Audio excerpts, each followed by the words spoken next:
लोकशाहीचा बुलंद आवाज, रिपब्लिकन वार्ता महाराष्ट्र।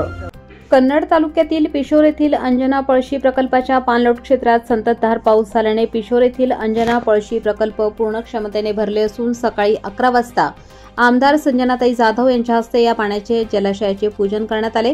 तसेच यावेळी आमदार संजना जाधव यांनी अधिकाऱ्यांशी चर्चा करून जलविसर्गाबाबत माहिती घेतली व त्यासंदर्भात लोकांमध्ये आगाऊ सूचना देऊन खबरदारी बाळगण्याबाबत जनजागृती करण्याचे निर्देशही दिले। यावेळी वेदशास्त्रज्ञ संपन्न यांनी विधिवत पूजा केली तर संतोष रोडे रामनगर यांनी मंत्रोच्चार करून धार्मिक विधी पार पाडला।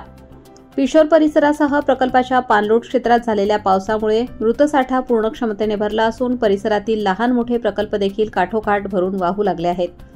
त्यामुळे शेती सिंचनासोबतच पिण्याच्या पाण्याचा प्रश्न मार्गी लागला असून पुढील वर्षाची चिंता मिटली आहे।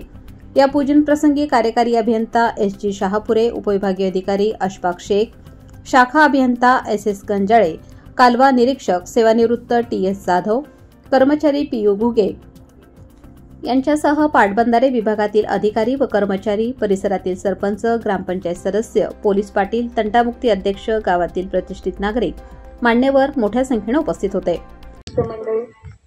शिवनाकाठीचं जलपूजन झालं त्या दिवशी लोक कशी आपण तिथे गेले लगेच अंगावर आले, तशी ही लोक वाटली का तुम्हाला कोणी अंगावर आल्यासारखी? तर हा फरक त्या भागातला आणि या भागातला असा हा एक फरक आहे। परंतु आता तुम्ही ज्या समस्या सांगितल्या, ज्या काही आपल्या या अंजना पळशी प्रकल्पाबद्दलच्या ज्या काही कामं राहिलेली आहेत, त्याच्यात मी तर खऱ्या अर्थाने असं म्हणेन की जर चुकी कोण अशी असेल तर चुकी आपल्या सगळ्या लोकांची या ठिकाणी। कारण आपण बाहेरच पडत नाही, आपण सांगतच नाही, आपण भांडतच नाही, हा सगळ्यात मोठा आपला प्रश्न या ठिकाणी आहे।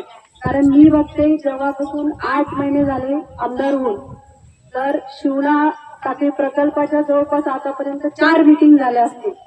रिपब्लिकन वार्ता महाराष्ट्र प्रतिनिधी Milind Kumar Landge, Chhatrapati Sambhajinagar, Kannada, Pishor. Subscribe now and press the bell icon. Never miss an update.